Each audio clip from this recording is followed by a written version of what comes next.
जीवन हमें एक मौका देता है, इसलिए जब भी सही कॉलेज चुनने का समय आए तो सिर्फ मंगलायतन यूनिवर्सिटी आपके बेहतरीन भविष्य और सर्वांगीण विकास के लिए।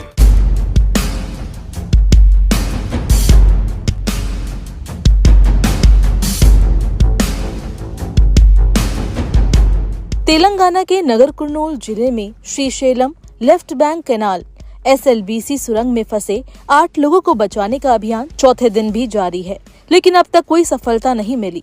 इस बचाव कार्य में भारतीय सेना, नौसेना, SDRF, GSI और अन्य विशेषज्ञ टीम दिन रात जुटी हुई है, लेकिन कीचड़ और पानी के तेज बहाव के कारण रेस्क्यू ऑपरेशन बेहद कठिन हो गया है। बचाव दल खुद भी खतरे में है क्योंकि पानी का स्तर लगातार बढ़ रहा है।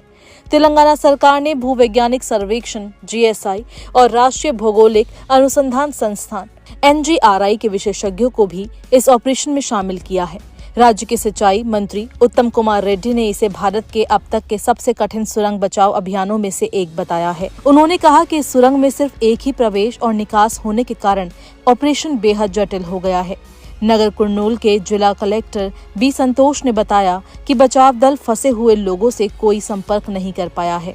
उन्होंने कहा, हम लगातार पानी निकाल रहे हैं और आगे बढ़ रहे हैं, लेकिन अभी भी फंसे हुए लोगों और हमारी टीम के बीच लगभग 40 से 50 मीटर की दूरी है। विशेषज्ञों की मदद से हर संभव उपाय किए जा रहे हैं। LNT के विशेषज्ञों को भी बुलाया गया है ताकि बचाव कार्य को और तेज किया जा सके। इस ऑपरेशन में भारतीय सेना, नौसेना के marine commando, NDRF, SDRF, GSI, rat miners और सिंगरेनी कॉलेरीज कंपनी लिमिटेड समेत 11 विशेषज्ञ एजेंसियां लगातार काम कर रही है। 24 घंटे ऑपरेशन चल रहा है, लेकिन पानी और मलबे की वजह से अब तक कोई बड़ी सफलता हाथ नहीं लगी है।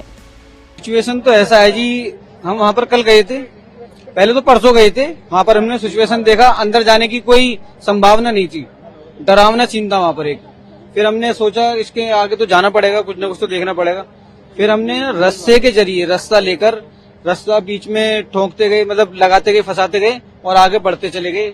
NDRF भी हमारे साथ थी और हम लोग आगे बढ़ते चले गए। आगे जाकर देखा तो जो TBM की जो मशीन है ना, वो ऊपर की छत तो दिखाई दे रही है उसकी, बाकी TBM नहीं दिखाई दे रही है। और बाकी आगे जो ना बिल्कुल प्लेन हो चुका है और 200-250 मीटर में मलबा भर चुका है टनल में, आज ही टनल में। और आगे से पानी आ रहा है, पानी नहीं रुक रहा है बिल्कुल भी। जब वो पानी रुकेगा जब जाके कुछ हो सकता है, आगे क्या हो सकता है। लेकिन आज हम फिर जाएंगे, आज की सिचुएशन देखकर आज हम ढंग से, मतलब और भी ज्यादा कुछ देखकर जब बताएंगे। तेलंगाना सरकार के मंत्री कोमाटी रेड्डी वेंकट रेड्डी से मुलाकात के बाद दुर्घटना स्थल पर पत्रकारों से बात करते हुए 90 वर्षीय जयप्रकाश गौड़ ने कहा कि उन्होंने अपने पेशेवर करियर में 6 से 7 दुर्घटनाएं देखी है। उन्होंने कहा, इन मुश्किल कामों के दौरान ऐसी चीजें होती है। मेरे जीवन में मुझे लगता है कि टिहरी परियोजना, भूटान, जम्मू कश्मीर समेत 6 या 7 दुर्घटनाएं हो चुकी है। आपको इन सब का सामना करना पड़ता है। In these difficult works, such things happen. Such thing happens. In my life, I think it might be 6th or 7th accident. In Tehri, in Bhutan, in J&K, everywhere we have to encounter all this. सुरंग में फंसे लोगों में engineer और मजदूर Jayaprakash associates company के लिए काम करते थे।